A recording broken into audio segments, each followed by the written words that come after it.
Hi hello friends, welcome back to my YouTube channel. ಸ್ನೇಹಿತರೆ, ಇತಿಹಾಸಕ್ಕೆ ಸಂಬಂಧಪಟ್ಟಂಥ ಪ್ರಮುಖ ಪ್ರಶ್ನೋತ್ತರಗಳನ್ನ ಇವತ್ತಿನ ಕ್ಲಾಸಸ್ಸಲ್ಲಿ ನೋಡ್ತಾ ಹೋಗೋಣ. ಸೊ ಈ ಒಂದು ಕ್ವೆಶನ್ಸ್ಗಳನ್ನ ನೋಡ್ತಾ ಹೋದರೆ ಮೇಯ್ನಾಗಿ PC ಪೊಲೀಸ್ ಕಾನ್ಸ್ಟೇಬಲ್ ಆಗಿರ್ಬೋದು, KEA ಕಂಡಕ್ಟ್ ಮಾಡ್ತಕ್ಕಂಥ ಇತರ ಎಕ್ಸಾಮ್ಸ್ಗಳಾಗಿರ್ಬೋದು, PDO ವಿಲೇಜ್ ಅಕೌಂಟೆಂಟ್ ಅಥವಾ FTA STA ಎಕ್ಸಾಮ್ಸ್ಗೆ, ಆ್ಯಂಡ್ ಇನ್ನೂ ಮೀರಿ ನೋಡ್ತಾ ಹೋದರೆ ನಾವು PSI KS ಸಹ ರಿಲೇಟೆಡ್ ಕ್ವಶನ್ಸ್ಗಳನ್ನ ನೋಡ್ತಾ ಹೋಗ್ತೀವಿ ಸ್ನೇಹಿತರೆ. ಸೊ ಹಾಗಾಗಿ ಇದರ ಜೊತೆಗೆ HSTR GPS and GK question paper ಅಂತ ಏನು ನೋಡ್ತೀವೋ, ಸೊ ಎಲ್ಲದರಲ್ಲೂ ಸಹ ಕ್ವಶನ್ಸ್ಗಳನ್ನ ಕೇಳ್ತಾ ಹೋಗ್ತಾರೆ, ಹಿಸ್ಟ್ರಿ ಕ್ವಶನ್ಸ್ಗಳು. ಸೊ ಎಲ್ಲದಕ್ಕೂ ಸಹ ಯೂಸ್ ಆಗ್ತಕ್ಕಂಥ ಒಂದು ಕ್ವಶನ್ಸ್ಗಳು ಇದಾಗಿರುತ್ತೆ. ನೋಡ್ತಾ ಹೋಗೋಣ ಬನ್ನಿ. ಫಸ್ಟ್ ಕ್ವಶನ್ ನೋಡ್ತಾ ಹೋದರೆ, ಈ ಕೆಳಗೆ ನೀಡಿರುವ ಸಿಂಧು ನಾಗರಿಕತೆಯ ನಗರಗಳು ಹಾಗೂ ಅವುಗಳನ್ನು ಸಂಶೋಧಿಸಿದವರ ಕುರಿತಾದ ಸರಿಯಾದ ಜೋಡಿಯನ್ನು ಆಯ್ಕೆ ಮಾಡಿ ಅಂತ ಕೊಟ್ಟಿದ್ದಾರೆ. ಚಾನದಾರು SR ರಾವ್ ಕೊಟ್ಟಿದ್ದಾರೆ, ಕಾಲಿಬಂಗನ್ ಶಂಭಾ ಜೋಶಿ, ದೋಲ್ವೀರ ಬಂದು JP ಜೋಶಿ, ಲೋತಾಲ್ ಬಂದು BK ತಾಫರ್ ಕೊಟ್ಟಿದ್ದಾರೆ. ಸೊ ಕೊಟ್ಟಿರ್ತಕ್ಕಂಥ 4 ಆಯ್ಕೆಗಳಲ್ಲಿ ಸರಿಯಾದ ಜೋಡಿಯನ್ನು ಆಯ್ಕೆ ಮಾಡಿ ಅಂತ ಕೊಟ್ಟವ್ರೆ. ಸೊ ಹೀಗಿರ್ಬೇಕಾದ್ರೆ ಒಂದು ಆಯ್ಕೆ ಮಾತ್ರ ಸರಿಯಾಗಿರ್ತಕ್ಕಂಥದ್ದು ಸ್ನೇಹಿತರೆ. ಸೊ ಸರಿಯಾಗಿರ್ತಕ್ಕಂಥ ಆಯ್ಕೆ ಯಾವುದು ಅನ್ನೋದನ್ನ ನೋಡ್ತಾ ಹೋಗೋಣ. ಸೊ ಇಲ್ಲಿ ಫಸ್ಟ್ ಕೊಟ್ಟಿದ್ದಾರೆ ಚಾನುದಾರೋ SR ರಾವ್ ಅಂತ ಕೊಟ್ಟಿದ್ದಾರೆ ಸ್ನೇಹಿತರೆ. ಸೊ ನಾವು ನೋಡ್ತಾ ಹೋದಾಗ SR ರಾವ್ ಇರೋರು ಲೋತಾಲನ್ನು ಕಂಡಿರ್ತಕ್ಕಂಥವ್ರು ಆಗಿದ್ದಾರೆ. ಲೋತಾಲ್ನ ಕಂಡಿಡಿದವರು SR ರಾವ್, ಆಯ್ತಾ. ಸೊ ಹಾಗಾಗಿ ಈ ಒಂದು ಹೇಳಿಕೆ ತಪ್ಪಾಯಿತು, ಈ ಒಂದು ಹೇಳಿಕೆನೂ ಸಹ ತಪ್ಪಾಗುತ್ತೆ ಸ್ನೇಹಿತರೆ. ಹಾಗಾದರೆ ಚಾನ್ಹೋದಾರನ ಕಂಡಿಡಿದವರು ಯಾರಂತ ಹೇಳಿದ್ರೆ NG ಮಂಜುದಾರ್ ಅಂತ ಹೇಳ್ತೀವಿ, ಮಂಜುದಾರ್ ಆಗಿರ್ತಾರೆ. ಇನ್ನು ನೆಕ್ಸ್ಟ್ ಕಾಲಿಬಂಗನ್ ಶಂಭಾ ಜೋಶಿ ಅಂತ ಏನು ಕೊಟ್ಟಿದ್ರು, ಸೊ ಇದು ಸಹ ತಪ್ಪಾಗಿರ್ತಕ್ಕಂಥದ್ದು. ಅಮಲಾನಂದ ಘೋಷ್ ಅಂತಕ್ಕಂಥವ್ರು ಈ ಒಂದು ಕಾಲಿಬಂಗನ್ನ ಕಂಡಿರ್ತಕ್ಕಂಥದ್ದು ಆಗಿರುತ್ತೆ. ಇನ್ನು ಉಳಿದಂತೆ ಆಪ್ಷನ್ C ಏನು ಉಳಿದಿತ್ತೋ ದೋಲ್ವೀರ ಬಂದು JP ಜೋಶಿ ಅಂತಕ್ಕಂಥವ್ರು, ಅಥವಾ ಈ ಒಂದು ಜಗಪತಿ ಜೋಶಿ ಅಂತ ಹೇಳ್ತೀವಿ, ಜಗಪತಿ ಜೋಶಿ ಅಂತಕ್ಕಂಥವ್ರು ದೋಲ್ವೀರವನ್ನು ಕಂಡಿರ್ತಕ್ಕಂಥ ಒಬ್ಬ ವ್ಯಕ್ತಿ ಆಗಿರ್ತಾರೆ ಸ್ನೇಹಿತರೆ, ಸಂಶೋಧಕರು. ಸೊ ಹಾಗಾಗಿ answer option C is a right answer. ಇನ್ನು ಉಳಿದಂತೆ ನಾವು ನೋಡ್ತಾ ಹೋದಾಗ ಸ್ನೇಹಿತರೆ, ಸಿಂಧು ಬಯಲಿನ ನಾಗರಿಕತೆಯ ಪ್ರಮುಖ ನಗರಗಳು ಮತ್ತು ಅವುಗಳ ಸಂಶೋಧಕರು ಯಾವಾಗ ಕಂಡುಹಿಡಿದ್ರು ಅಂತ ನೋಡ್ತಾ ಹೋದಾಗ ಮೇಯ್ನಾಗಿ ನೋಡ್ತಾ ಹೋಗ್ತೀವಿ ನಾವು. ಹರಪ್ಪ ಮೊಹೆಂಜೋದಾರೋ ತುಂಬ ಸಲ ಕೇಳಿದರೆ ಕ್ವಶನ್ನು. ಹರಪ್ಪವನ್ನ 1921ರಲ್ಲಿ ದಯಾರಾಮ್ ಸಹಾನಿರವರು ಸಂಶೋಧನೆ ಮಾಡ್ತಕ್ಕಂಥದ್ದು ಆಗಿರುತ್ತೆ. ಇನ್ನು ಮೊಹೆಂಜೋದಾರೋ ಬಂದು 1922ರಲ್ಲಿ RD ಬ್ಯಾನರ್ಜಿ ಅಂತ ಹೇಳ್ತೀವಿ, ಅಥವಾ ರಕಲ್ ದಾಸ್ ಬ್ಯಾನರ್ಜಿ ಅಂತಕ್ಕಂಥದ್ದು ಆಗಿರುತ್ತೆ. ಸೊ ನಾವು ಮೇಯ್ನಾಗಿ ನಾವು RD ಬ್ಯಾನರ್ಜಿ ಅಂತಲೇ ಜಾಸ್ತಿ ನೋಡ್ತಕ್ಕಂಥದ್ದು ಆಗಿದೆ. ಇನ್ನು ಚಾನ್ಹೋದಾರ್ ಬಂದು 1931ರಲ್ಲಿ NG ಮಜುಂದಾರ್ ಅಂತಕ್ಕಂಥವ್ರು ಇದನ್ನು ಕಂಡಿಡ್ತಕ್ಕಂಥದ್ದು ಆಗಿದೆ. ಇನ್ನು ರೋಪಾರ್ ಬಂದು 1953 YD ಶರ್ಮಾ ಆಗಿರ್ತಾರೆ. ಲೋತಾಲ್ ಬಂದು 1957ರಲ್ಲಿ SR ರಾವ್, ಇದು ತುಂಬ ಸಲ ಕೇಳಿದ್ದಾರೆ ಸ್ನೇಹಿತರೆ. ಆ್ಯಂಡ್ ಬನವಾಲಿ ಬಂದು 1973-74ರಲ್ಲಿ ಡಾಕ್ಟರ್ ಬಿಸ್ಟ್ ಅಂತಕ್ಕಂಥವ್ರು ಕಂಡುಹಿಡಿತಾರೆ. ಆ್ಯಂಡ್ ಕಾಲಿಬಂಗನ್ 1953ರಲ್ಲಿ ಅಮಲಾನಂದ ಘೋಷ್ ಅಂತಕ್ಕಂಥವ್ರು ಕಂಡಿತಾ ಹೋಗ್ತಾರೆ. ರಂಗಾಪುರ್ ಬಂದು 1953-54ರಲ್ಲಿ SR ರಾವ್ ರವರು. ದೋಲ್ವೀರ್ ಬಂದು 1991ರಲ್ಲಿ ಜಗಪತಿ ಜೋಶಿ ಮತ್ತು RS ಬಿಸ್ತಾರ್ ಅವರು ಕಂಡುಹಿಡಿತಾರೆ. ಆ್ಯಂಡ್ ರಾಗಿಘರ್ ಅಂತಕ್ಕಂಥದ್ದು 1997ರಲ್ಲಿ ಸೂರಜ್ ಬಾನು ಮತ್ತು ಆಚಾರ್ಯ ಭಗವನ್ ದೇವ, ಸೊ ಇವರು ಕಂಡುಹಿಡಿತಕ್ಕಂಥ ಕೆಲವೊಂದು ಸಂಶೋಧಕರು ಆಗಿರ್ತಾರೆ. ಆ್ಯಂಡ್ ಕೆಲವೊಂದು ನಗರಗಳು ಸಹ ಆಗಿರ್ತಕ್ಕಂಥದ್ದು ಆಗಿದೆ ಸ್ನೇಹಿತರೆ. ಓಕೆ, ಸೊ ಇಷ್ಟು ಸಹ ಮೆನ್ಷನ್ ಮಾಡ್ಕೊಳ್ತಾ ಹೋಗಿ, ಆ್ಯಂಡ್ ಇಷ್ಟು ಸಹ ನೆನಪಲ್ಲಿ ಇಟ್ಕೊಳ್ತಾ ಹೋಗಿ, ಯಾವ್ದು ಬೇಕಾದರೂ ಕೇಳಬಹುದಾಗಿರುತ್ತೆ. ಸೊ ಮೊದಲೆಲ್ಲ ಕೇಳ್ತಾ ಇದ್ರು ಹರಪ್ಪ ಮೊಹೆಂಜೋದಾರೋ ಲೋತಾಲ್ ಕಾಲಿಬಂಗನ್, ಸೊ ಇದ್ರ ಬಗ್ಗೆ ತುಂಬ ಕೇಳ್ತಾ ಇದ್ರು. ಬಟ್ ಇತ್ತೀಚಿನ ದಿನಗಳನ್ನ ನೋಡ್ತಾ ಹೋದಾಗ ಸೊ ಕ್ವಶನ್ ಪೇಪರ್ ತುಂಬಾ ಎಕ್ಸ್ಟೆಂಡ್ ಆಗ್ತಾ ಹೋಗಿದೆ. ಅಂದರೆ ಕ್ವಶನ್ ಪೇಪರ್ಸ್ ಅಷ್ಟೇ ಡೀಪ್ ಆಗಿ ಡೆಪ್ತ್ ಆಗಿ ಕ್ವಶನ್ಸ್ನ ಕೇಳ್ತಾ ಹೋಗ್ತಾರೆ. ಸೊ ಹಾಗಾಗಿ ಮೇಯ್ನಾಗಿ ನೀವು 10 ಏನಿದೋ ಸೊ ಅಷ್ಟು ಸಹ ನೋಟ್ ಮಾಡ್ಕೊಳ್ತಾ ಹೋಗಿ. ಆ್ಯಂಡ್ ಎರಡನೇ ಕ್ವಶನ್ ನೋಡ್ತಾ ಹೋದರೆ, ಈ ಕೆಳಗಿನ ಜೋಡಿಗಳಲ್ಲಿ ತಪ್ಪಾಗಿರುವುದನ್ನು ಆಯ್ಕೆ ಮಾಡಿ ಅಂತ ಕೊಟ್ಟಿದ್ದಾರೆ. ಬ್ರಹ್ಮಚರ್ಯ, ಗೃಹಸ್ಥ, ವಾನಪ್ರಸ್ಥ ಮತ್ತು ಸನ್ಯಾಸ ಆಶ್ರಮಗಳ ಬಗ್ಗೆ ಮಾಹಿತಿ ನೀಡಿದಂಥ ಉಪನಿಷತ್ತು ಜಬಲ ಉಪನಿಷತ್ ಅಂತ ಕೊಟ್ಟಿದ್ದಾರೆ. ಸೊ ಇಲ್ಲಿ ಕೊಟ್ಟಿರೋ ಕ್ವಶನ್ ಏನು ತಪ್ಪಾಗಿರ್ತಕ್ಕಂಥ ನೀವು ಆಯ್ಕೆ ಮಾಡಬೇಕಾಗುತ್ತೆ. ಸೊ 3 ಸರಿಯಾಗಿದೆ, 1 ತಪ್ಪಾಗಿದೆ. ಬ್ರಹ್ಮಚರ್ಯ, ಗೃಹಸ್ಥ, ವಾನಪ್ರಸ್ಥ ಮತ್ತು ಸನ್ಯಾಸ ಆಶ್ರಮಗಳ ಬಗ್ಗೆ ಮಾಹಿತಿಯನ್ನು ಕೊಡ್ತಕ್ಕಂಥ ಒಂದು ಉಪನಿಷತ್ತು ಜಬಲ ಉಪನಿಷತ್ ಅಂತ ಕೊಟ್ಟಿದ್ದಾರೆ. ಕೃಷ್ಣನ ಬಾಲ್ಯ ಜೀವನದ ಬಗ್ಗೆ ಮಾಹಿತಿಯನ್ನು ನೀಡ್ತಕ್ಕಂಥ ಉಪನಿಷತ್ತು ಕೀನೋಪನಿಷತ್ ಅಂತ ಕೊಟ್ಟಿದ್ದಾರೆ ಸ್ನೇಹಿತರೆ. ಆ್ಯಂಡ್ ಪುನರ್ಜನ್ಮದ ಬಗ್ಗೆ ಮೊದಲು ಮಾಹಿತಿಯನ್ನು ನೀಡಿದ ಉಪನಿಷತ್ತು ಬೃಹದಾರಣ್ಯಕ ಉಪನಿಷತ್ತು. ಸತ್ಯಮೇವ ಜಯತೆಯನ್ನು ಉಲ್ಲೇಖಿಸುವ ಉಪನಿಷತ್ತು ಮುಂಡಕ ಉಪನಿಷತ್ತು. ಇದು ವೆರಿ ಇಂಪಾರ್ಟೆಂಟ್, ತುಂಬ ಸಲ ಕೇಳಿದ್ದಾರೆ, ಹೌದಲ್ವಾ. ಸೊ ಮುಂಡಕ ಉಪನಿಷತ್ತಲ್ಲಿ ಕಂಡು ಬರ್ತಕ್ಕಂಥದ್ದು ಸತ್ಯಮೇವ ಜಯತೆ, ಅದಂತೂ ಡೆಫಿನೆಟಾಗಿ ನಮ್ಗೆ ಗೊತ್ತಾಗಿದೆ ಸ್ನೇಹಿತರೆ. ಸೊ ಇನ್ನು ಉಳಿದಂತೆ ಬ್ರಹ್ಮಚರ್ಯ, ಗೃಹಸ್ಥ, ವಾನಪ್ರಸ್ಥ, ಸನ್ಯಾಸ ಇದು ಅಷ್ಟೇ ಜಬಲ ಉಪನಿಷತ್ತು, ಇದು ಸಹ ಕೇಳಿದ್ದಾರೆ, ಇದು ಸಹ ಸರಿಯಾಗಿರ್ತಕ್ಕಂಥದ್ದು ಆಗಿದೆ. ಇನ್ನು ಪುನರ್ಜನ್ಮದ ಬಗ್ಗೆ ಮೊದಲು ಮಾಹಿತಿಯನ್ನು ನೀಡಿದ ಉಪನಿಷತ್ ಬಂದು ಬೃಹದಾರಣ್ಯಕ ಉಪನಿಷತ್ತು, ಇದು ಸರಿಯಾಗಿರ್ತಕ್ಕಂಥ ಒಂದು ಹೇಳಿಕೆ ಆಗಿದೆ ಸ್ನೇಹಿತರೆ. ಬಟ್ ಉಳಿದಂತೆ ಆನ್ಸರ್ ಆಪ್ಷನ್ ಬಿ ಏನಿದೆಯೋ ಇದು ತಪ್ಪಾಗಿರ್ತಕ್ಕಂಥ ಒಂದು ಆಯ್ಕೆ ಆಗಿರುತ್ತೆ. ಕೃಷ್ಣನ ಬಾಲ್ಯದ ಜೀವನದ ಬಗ್ಗೆ ಮಾಹಿತಿಯನ್ನು ನೀಡ್ತಕ್ಕಂಥ ಉಪನಿಷತ್ತು ಕೀನೋಪನಿಷತ್ ಅಂತ ಏನು ಕೊಟ್ಟಿದ್ರು ಇದು ತಪ್ಪಾಗಿರ್ತಕ್ಕಂಥ ಒಂದು ಹೇಳಿಕೆ ಆಗಿರುತ್ತೆ. ಯಾಕಂತಂದರೆ ಕೃಷ್ಣನ ಬಗ್ಗೆ ಹೇಳ್ತಕ್ಕಂಥದ್ದು ಚಾಂದೋನ್ಯ ಉಪನಿಷತ್ ಅಂತ ಹೇಳ್ತೀವಿ. ಸೊ ಹಾಗಿರ್ಬೇಕಾದ್ರೆ ಇದು ತಪ್ಪಾಗಿರ್ತಕ್ಕಂಥ ಒಂದು ಆಯ್ಕೆ. ನೋಡಿ ಇಲ್ಲಿದೆ, ಬೃಹದಾರಣ್ಯಕೋಪನಿಷತ್ ಅಂತ ಹೇಳಿದಾಗ ಪೂರ್ವಜನದ ಬಗ್ಗೆ ಕೊಡ್ತಕ್ಕಂಥದ್ದು. ಕಥೋಪನಿಷತ್ತು ಅಂತ ಹೇಳಿದಾಗ ಉಪನಿಷತ್ತು ಹುಟ್ಟು ಮತ್ತು ಸಾವಿಗೆ ಸಂಬಂಧಪಟ್ಟಂತೆ ಕೊಟ್ಟಿರ್ತಕ್ಕಂಥದ್ದಾಗಿರುತ್ತೆ. ಆ್ಯಂಡ್ ನೆಕ್ಸ್ಟ್ ಮುಂಡಕ ಉಪನಿಷತ್ತಲ್ಲಿ ಸತ್ಯಮೇವ ಜಯತೆ, ವೆರಿ ಇಂಪಾರ್ಟೆಂಟು. ಚಾಂದೋಗ್ಯ ಉಪನಿಷತ್ತಲ್ಲಿ ಇದನ್ನು ರಚಿಸಿದವರು ಚಾಂದೋಗ್ಯ ಮಹರ್ಷಿ. ಈ ಉಪನಿಷತ್ತು ಶ್ರೀಕೃಷ್ಣ ಬಾಲ್ಯ ಜೀವನದ ಬಗ್ಗೆ ಮಾಹಿತಿಯನ್ನು ನೀಡ್ತಕ್ಕಂಥದ್ದು ಆಗಿರುತ್ತೆ. ಇದು ತಪ್ಪಾಗಿರ್ತಕ್ಕಂಥ ಒಂದು ಹೇಳಿಕೆ ಆಗಿತ್ತು ಸ್ನೇಹಿತರೆ. ಇಲ್ಲ ನೆಕ್ಸ್ಟ್ ನಾವು ನೋಡ್ತಾ ಹೋದರೆ ಜಬಲ ಉಪನಿಷತ್ತು ಬಂದು ಜಬಲ ಮಹರ್ಷಿಯವರು ಕಂಡಿರ್ತಕ್ಕಂಥದ್ದಾಗಿರುತ್ತೆ ಅಥವಾ ರಚನೆ ಮಾಡಿರ್ತಕ್ಕಂಥದ್ದಾಗಿರುತ್ತೆ. ಈ ಉಪನಿಷತ್ತಲ್ಲಿ ಬ್ರಹ್ಮಚರ್ಯ, ಗೃಹಸ್ಥ, ವಾನಪ್ರಸ್ಥ ಮತ್ತು ಸನ್ಯಾಸ ಏನು 4 ಹಂತಗಳು ಬರುತ್ತೋ ಸೊ ಅದ್ರ ಬಗ್ಗೆ ಕೊಡ್ತಕ್ಕಂಥದ್ದಾಗಿರುತ್ತೆ. ಶ್ವೇತರೋಪನಿಷತ್ತು ಬಂದು ಶಿವನ ಬಗ್ಗೆ ಪ್ರಥಮ ಬಾರಿಗೆ ಮಾಹಿತಿಯನ್ನು ನೀಡ್ತಕ್ಕಂಥದ್ದು. ಇದರಲ್ಲಿ ಭಕ್ತಿ ಮಾರ್ಗದ ಬಗ್ಗೆ ಪ್ರಥಮ ಉಲ್ಲೇಖವಿದೆಯಂತೆ. ಕೀನೋಪನಿಷತ್ ಬಂದು ಈ ಉಪನಿಷತ್ತು ಪಾರ್ವತಿ ಬಗ್ಗೆ ಕೊಡ್ತಕ್ಕಂಥದ್ದು. ನೋಡಿ ಶ್ವೇತರೋಪನಿಷತ್ ಬಂದು ಶಿವನ ಬಗ್ಗೆ ಇತ್ತು, ಕೀನೋಪನಿಷತ್ ಬಂದು ಪಾರ್ವತಿಯ ಬಗ್ಗೆ ಮಾಹಿತಿಯನ್ನು ಕೊಡ್ತಕ್ಕಂಥದ್ದು ಆಗಿರುತ್ತೆ ಸ್ನೇಹಿತರೆ. ಓಕೆ, ಸೊ ಹೀಗಿರಬೇಕಾದ್ರೆ ಇಲ್ಲಿ ತುಂಬಾ ಎಲ್ಲ 7 ಸಹ ಇಂಪಾರ್ಟೆಂಟ್ ಆಗಿರುತ್ತೆ. ಎಲ್ಲೊಂದು ಸಹ ನೋಟ್ ಮಾಡ್ಕೊಳ್ತಾ ಹೋಗಿ. ನೆಕ್ಸ್ಟ್ ಮುಂದಿನ ಪ್ರಶ್ನೆ, ಚೋಳರ ಆಡಳಿತ ಕಾಲಾವಧಿಯಲ್ಲಿ ವರ್ಯಂ ಎಂಬುದು ಏನು?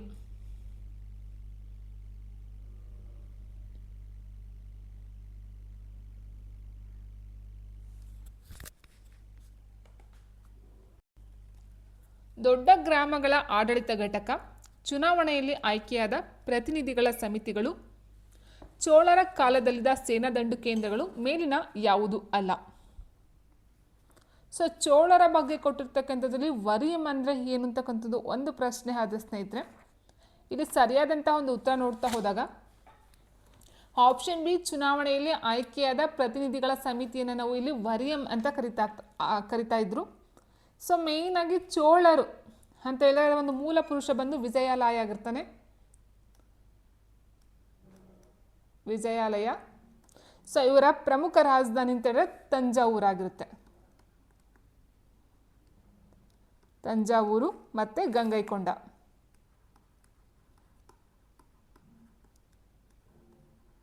ವೆರಿ ಇಂಪಾರ್ಟೆಂಟು ಸ್ನೇಹಿತರೆ. ಮತ್ತು ಇವರ ಒಂದು ಲಾಂಛನ ಅಂತ ಹೇಳಿದರೆ ಹುಲಿ ಆಗಿರುತ್ತೆ. ಆಯಿತಾ? ಸೊ ಹೀಗಿರಬೇಕಾದ್ರೆ ಇಲ್ಲಿ ಕೊಟ್ಟಿರ್ತಕ್ಕಂಥದ್ರಲ್ಲಿ ಸರಿಯಾದಂಥ ಒಂದು ಉತ್ತರ ಆಪ್ಷನ್ ಬಿ ಚುನಾವಣೆಯಲ್ಲಿ ಆಯ್ಕೆಯಾದ ಪ್ರತಿನಿಧಿಗಳ ಸಮಿತಿಯನ್ನು ವರ್ಯಂ ಎಂದು ಕರೆಯಲಾಗುತ್ತಿತ್ತು. ಮತ್ತು ಮೇಯ್ನಾಗಿ ಒಂದು ಪದ ಬರುತ್ತೆ ಸ್ನೇಹಿತರೆ, ಇಲ್ಲಿ ಉದನ್ ಕುಟ್ಟಮ್ ಅಂತ ಹೇಳ್ತೀವಿ. ಉದನ್ ಕುಟ್ಟಮ್. ಸೊ ಹೀಗಂದ್ರೆ ಏನಂತ ಹೇಳಿದ್ರೆ ಈ ಒಂದು ರಾಜನ ಆಸ್ಥಾನ ಇರುತ್ತಲ್ವ, ಸೊ ರಾಜನ ಆಸ್ಥಾನವನ್ನು ಆಗಿನ ಕಾಲದಲ್ಲಿ ಉದನ್ ಕುಟ್ಟಮ್ ಅಂತ ಕರಿತಾ ಇದ್ರು. ಸೊ ಅದೊಂದು ಸಹ ನೋಟನ್ನು ಮಾಡ್ಕೊಳ್ತಾ ಹೋಗಿ ಸ್ನೇಹಿತರೆ. ಇನ್ನು ತುಂಬ ಬರ್ತಿಲ್ಲ, ಕಲೆ, ವಾಸ್ತುಶಿಲ್ಪ ಎಲ್ಲ ನೋಡ್ತಾ ಹೋಗ್ಬೋದು. ಆ್ಯಂಡ್ ನೆಕ್ಸ್ಟು ಚೋಳರ ಆಡಳಿತದ ಮುಖ್ಯ ಲಕ್ಷಣ ಗ್ರಾಮ ಸ್ವಾಯತ್ತತೆ ಆಗಿರ್ತಾ ಇತ್ತು. ಆ್ಯಂಡ್ ಉತ್ತರ ಮೇರೂರು ಶಾಸನ ಚೋಳರ ಗ್ರಾಮಾಡಳಿತದ ಬಗ್ಗೆ ತಿಳಿಸ್ತಕ್ಕಂಥದ್ದಾಗುತ್ತೆ. ವೆರಿ ಇಂಪಾರ್ಟೆಂಟು ಸ್ನೇಹಿತರೆ, ಉತ್ತರ ಮೇರೂರು ಶಾಸನ. ಆ್ಯಂಡ್ ಚುನಾವಣೆಯಲ್ಲಿ ಆಯ್ಕೆಯಾದ ಪ್ರತಿನಿಧಿಗಳು ವಾರ್ಷಿಕ ಸಮಿತಿ, ಉದ್ಯಾನ ಸಮಿತಿ, ಕೆರೆಕಟ್ಟೆಗಳ ಸಮಿತಿಗಳ ಕಾರ್ಯನಿರ್ವಹಿಸಬೇಕಾಗಿತ್ತು. ಈ ಸಮಿತಿಗಳನ್ನು ವರ್ಯಂ ಎಂದು ಕರೆಯಲಾಗುತ್ತಿತ್ತು. ಇದರ ಪ್ರತಿನಿಧಿಗಳನ್ನು ವರ್ಯ ಪೆರುಮಕ್ಕಳೆಂದು ಕರೆಯಲಾಗುತ್ತಿತ್ತು. ಓಕೆ, ಸೊ ಈ ಸಮಿತಿಗಳು 360 ದಿನಗಳು ಕಾರ್ಯವನ್ನು ನಿರ್ವಹಿಸ್ತಾ ಇದ್ದು. ಆ್ಯಂಡ್ ಗ್ರಾಮಗಳ ಆಸ್ತಿ ರಕ್ಷಣೆ, ಕಂದಾಯ ವಸೂಲಿ, ದೇವಾಲಯ, ಕೆರೆ, ತೋಪು, ಅರಣ್ಯ ರಕ್ಷಣೆ ಮುಂತಾದ ಕರ್ತವ್ಯಗಳನ್ನು ಗ್ರಾಮ ಸಭೆ ನಿರ್ವಹಿಸ್ತಕ್ಕಂಥದ್ದು ಆಗಿತ್ತು. ಸೊ ಇಲ್ಲಿ ಮೇಯ್ನಾಗಿ ನೋಡ್ತಾ ಹೋದಾಗ ಅರಸರುಗಳು ಯಾರ್ಯಾರು ಬರ್ತಾರೆ ಅಂತ ಹೇಳಿದಾಗ ಪರಾಂತಕ, ರಾಜರಾಜ 1 ಆಗಿರ್ಬೋದು, ರಾಜೇಂದ್ರ 2 ಆಗಿರ್ಬೋದು, ರಾಜಾದಿರಾಜ.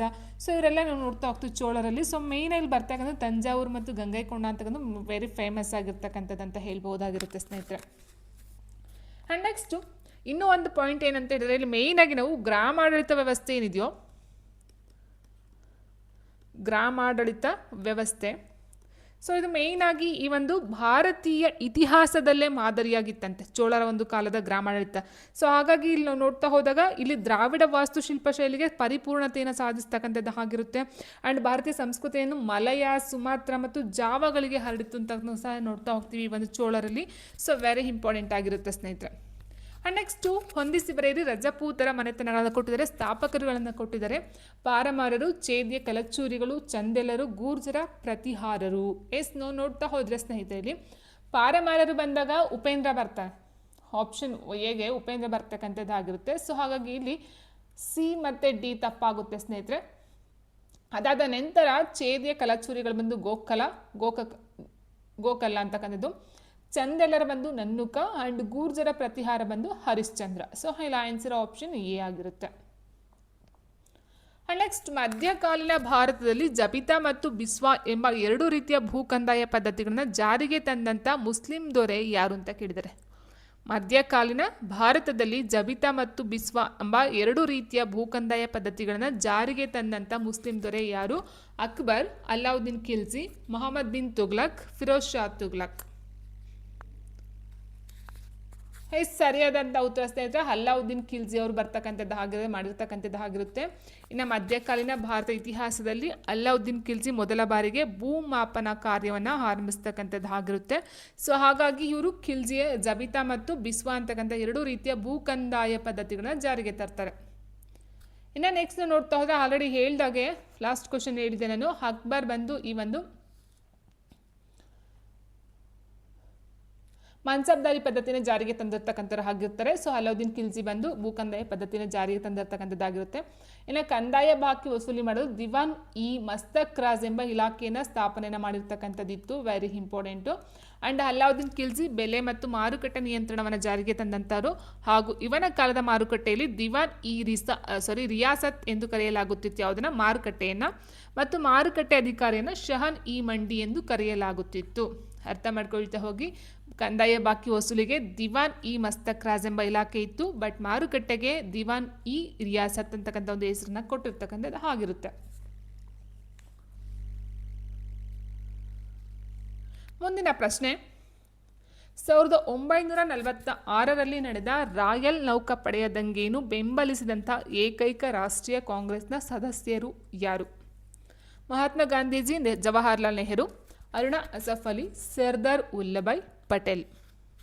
1946ರಲ್ಲಿ ನಡೆದಂತಹ ರಾಯಲ್ ನೌಕಾಪಡೆಯ ದಂಗೆಯನ್ನು ಬೆಂಬಲಿಸಿದಂಥ ಏಕೈಕ ರಾಷ್ಟ್ರೀಯ ಕಾಂಗ್ರೆಸ್ನ ಸದಸ್ಯರು ಯಾರಂತ ಹೇಳಿದ್ರೆ ಅರುಣ್ ಅಸಫ್ ಅಲಿಯವರಾಗಿರ್ತಾರೆ. Answer option C, Aruna Asaf Ali. ನೋಡಿ, ಕಳಪೆ ಗುಣಮಟ್ಟದ ಆಹಾರ, ಕ್ರಮರಹಿತ ವೇತನ ಮತ್ತು ಸೈನ್ಯದಲ್ಲಿ ತಾರತಮ್ಯವನ್ನು ಖಂಡಿಸಿ ನೌಕಾಪಡೆಯ ಸೈನಿಕರು ಬಾಂಬೆಯಲ್ಲಿ 1946ರಲ್ಲಿ ದಂಗೆಯನ್ನು ಹೇಳ್ತಾರೆ. ಈ ದಂಗೆಯನ್ನು ಕಾಂಗ್ರೆಸ್ ಮತ್ತು ಮುಸ್ಲಿಂ ಲೀಗ್ ವಿರೋಧಿಸಿದವರು. ಆದರೆ ಕಮ್ಯುನಿಸ್ಟ್ ಪಕ್ಷ ಈ ದಂಗೆಯನ್ನು ಬೆಂಬಲಿಸುತ್ತೆ. ಕಾಂಗ್ರೆಸ್ ಮತ್ತು ಮುಸ್ಲಿಂ ಲೀಗ್ ವಿರೋಧಿಸ್ತವೆ, ಕಮ್ಯುನಿಸ್ಟ್ ಪಕ್ಷ ದಂಗೆಯನ್ನು ಬೆಂಬಲವನ್ನು ಮಾಡ್ತಕ್ಕಂಥದ್ದು ಆಗಿರುತ್ತೆ. ಈ ದಂಗೆಯನ್ನು ಬೆಂಬಲಿಸಿದಂತಹ ಏಕೈಕ ರಾಷ್ಟ್ರೀಯ ಕಾಂಗ್ರೆಸ್ನ ಸದಸ್ಯರಂತ ಹೇಳಿದ್ರೆ ಅರುಣ್ ಅಸಫ್ ಅಲಿರವರು. ಇನ್ನು ಸರ್ದಾರ್ ವಲ್ಲಭಾಯ್ ಪಟೇಲ್ ಮತ್ತು ಮಹಮ್ಮದ್ ಅಲಿ ಜಿನ್ನಾ ಸಲಹೆಯಂತೆ ಸೈನಿಕರು ಈ ದಂಗೆಯನ್ನು ಹಿಂಪಡಿತಕ್ಕಂಥದ್ದು ಆಗಿರುತ್ತೆ. ನೆಕ್ಸ್ಟ್, ಈ ಕೆಳಗಿನಲ್ಲಿ ಯಾರನ್ನು ಶಹೀದ್ ಇ ಅಜಮ್ ಎಂದು ಕರೆಯುತ್ತಾರೆ? ಬಾಲ ಗಂಗಾಧರ ತಿಲಕ್, ಲಾಲಾ ಲಜಪತ್ ರಾಯ್, ಭಗತ್ ಸಿಂಗ್, ರಾಜ್ಗುರು. ಸೊ ಭಗತ್ ಸಿಂಗ್ ರವನ್ನ ಕರೀತಾರೆ ಸ್ನೇಹಿತರೆ ಶಹೀದ್ ಇ ಅಜಮ್ ಅಂತಕ್ಕಂಥದ್ದು. So answer option C, Bhagat Singh.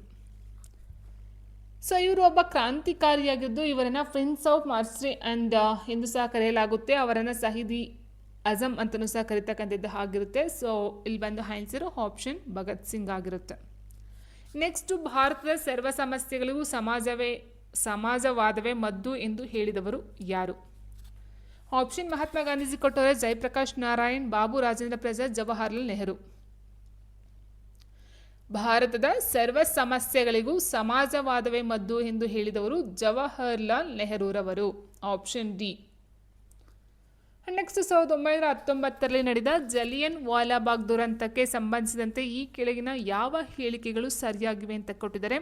1919ರಲ್ಲಿ ನಡೆದಂತಹ ಈ ಒಂದು ಜಲಿಯನ್ ವಾಲಾಬಾಗ್ ಹತ್ಯಾಕಾಂಡ ಏನಿದೆಯೋ, ಸೊ ಇದಕ್ಕೆ ಸಂಬಂಧಪಟ್ಟಂತೆ ನೋಡ್ತಾ ಹೋದಾಗ ಸ್ನೇಹಿತರೆ, ಜಲಿಯನ್ ವಾಲಾಬಾಗ್ ಹತ್ಯಾಕಾಂಡದ ಪರಿಣಾಮವಾಗಿ ಬೋಯರ್ ಯುದ್ಧದ ಸಮಯದಲ್ಲಿ ತಮ್ಮ ಕೆಲಸಕ್ಕಾಗಿ ನೀಡಿದ ಕೈಸರ್ ಇ ಹಿಂದೂ ಚಿನ್ನದ ಪದಕವನ್ನು ಗಾಂಧೀಜಿ ಹಿಂದಿರುಗಿಸಿದರು. ರವೀಂದ್ರನಾಥ್ ಟ್ಯಾಗೋರ್ ಜಲಿಯನ್ ವಾಲಾಬಾಗ್ ಹತ್ಯಾಕಾಂಡವನ್ನು ಹಿಮಾಲಯನ್ ಪ್ರಮಾದ ಎಂದು ಕರೆದಿದ್ದಾರೆ.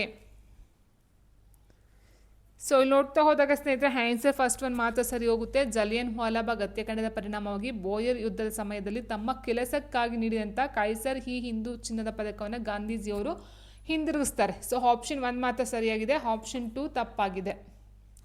ನೋಡಿ ಇಲ್ಲಿ ಹತ್ಯಾಕಾಂಡವು ನರಮೇಧ ಎಂದು ಕರೆಯಲು ಯೋಗ್ಯವಾಗಿದೆ ಮತ್ತು ಇದು ಇಡೀ ದೇಶವನ್ನು ಬೆರಗುಗೊಳಿಸುತ್ತೆ. ಅಂಡ್ ಇಡೀ ಪಂಜಾಬನ್ನು ಮಾರ್ಷಿಯಲ್ ಕಾನೂನಿಡಿಯಲ್ಲಿ ಇರಿಸಲಾಗುತ್ತೆ ಮತ್ತು ಗಾಂಧೀಜಿಯವರು ಇದನ್ನು ಹಿಮಾಲಯನ್ ಪ್ರಮಾದ ಎಂದು ಕರೀತಾರೆ. ಹಾಗಾಗಿ ಇಲ್ಲಿ ಕೊಟ್ಟಿರ್ತಕ್ಕಂಥ ಆಪ್ಷನಲ್ಲಿ ರವೀಂದ್ರನಾಥ್ ಟ್ಯಾಗೂರ್ ಅಂತ ಕೊಟ್ಟಿದ್ದಾರಲ್ಲ, ಸೊ ಹಾಗಾಗಿ ಇದು ತಪ್ಪಾಗಿರ್ತಕ್ಕಂಥ ಹೇಳಿಕೆ. ಇನ್ನು ಮೇ 30, 1919 ರವೀಂದ್ರನಾಥ್ ಟ್ಯಾಗೂರ್ ಅವರು ತಮ್ಮ ನೈಟ್ಹುಡ್ ಟೈಟಲನ್ನು ತ್ಯಜಿಸ್ತಾರೆ. ಬೋಯರ್ ಯುದ್ಧದ ಸಮಯದಲ್ಲಿ ತಮ್ಮ ಕೆಲಸಕ್ಕಾಗಿ ನೀಡಿದಂಥ ಕೈಸರ್ ಹಿ ಹಿಂದೂ ಚಿನ್ನದ ಪದಕವನ್ನು ಗಾಂಧೀಜಿಯವರು ಹಿಂದಿರುಗಿಸ್ತಾರೆ. ಕಾಂಗ್ರೆಸ್ನಿಂದ ಸಮಾಂತರ ಅನಧಿಕೃತ ವಿಚಾರಣಾ ಸಮಿತಿಯನ್ನು ಸ್ಥಾಪಿಸಲಾಗುತ್ತೆ ಮತ್ತು ಸರ್ಕಾರವು 4 ಬ್ರಿಟಿಷ್ ಮತ್ತು 3 ಭಾರತೀಯ ಸದಸ್ಯರೊಂದಿಗೆ ತನಿಖಾ ಸಮಿತಿಯನ್ನು ಸ್ಥಾಪಿಸ್ತಕ್ಕಂಥದ್ದು ಆಗಿರುತ್ತೆ. ಇಲ್ಲಿ ಪರಿಹಾರ ಕಾಯ್ದೆಯನ್ನು ಸಹ ಅಂಗೀಕರಿಸಲಾಗುತ್ತೆ. ಡಯರ್ ಅವರನ್ನು ಕೆಲಸದಿಂದ ತೆಗೆದುಹಾಕಲಾಯಿತೆ ಮತ್ತು ಲಂಡನ್ಗೆ ಕಳಿಸಲಾಗುತ್ತೆ, ಆದರೆ ಅವರ ಮೇಲೆ ಅಪರಾಧದ ಆರೋಪ ಹೊರಿಸಲಿಲ್ಲ. ಅಂದರೆ ಇಲ್ಲಿ ಜಲಿಯನ್ ವಾಲಾಬಾಗ್ ದುರಂತದ ನಡೆತಕ್ಕಂಥ ಒಂದು ಪರಿಣಾಮಗಳ ಬಗ್ಗೆ ಕೊಟ್ಟಿರ್ತಕ್ಕಂಥದ್ದು. ಸೊ ಏನೇ 1919 ನಡೆಯುತ್ತದೆ ಜಲಿಯನ್ ವಾಲಾಬಾಗ್ ಹತ್ಯಾಕಾಂಡ, ಸೊ ಅಲ್ಲಿ ನಡೆದಿರ್ತಕ್ಕಂಥ ಕೆಲವಷ್ಟು ಮಾಹಿತಿಗಳು.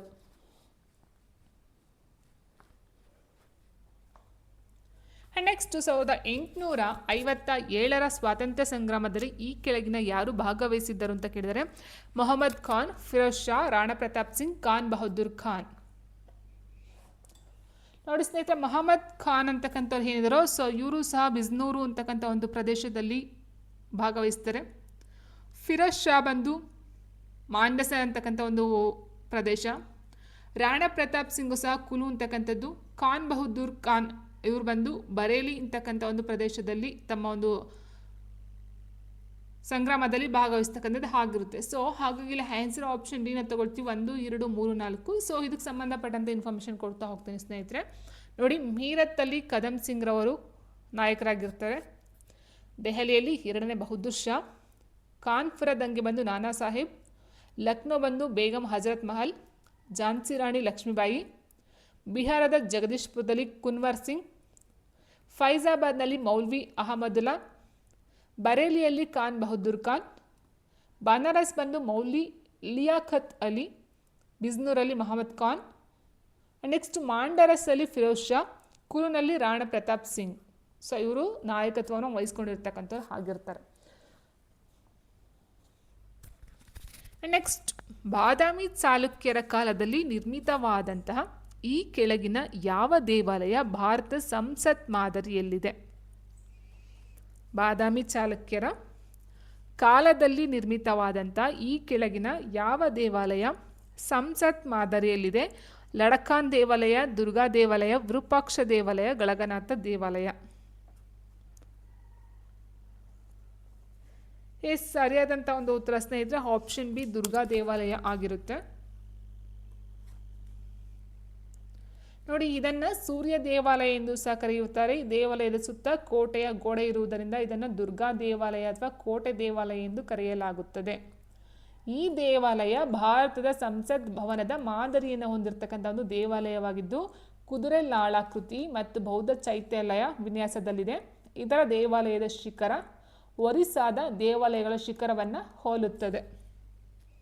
ದೇವಾಲಯ ಬಂದು ಸಂಸತ್ ಭವನ ಮಾದರಿಯನ್ನು ಹೊಂದುತ್ತೆ, ಬಟ್ ಶಿಖರ ಬಂದು ಒರಿಸ್ಸಾದ ದೇವಾಲಯಗಳ ಶಿಖರವನ್ನು ಹೋಲ್ತಕ್ಕಂಥದ್ದು ಆಗಿರುತ್ತೆ.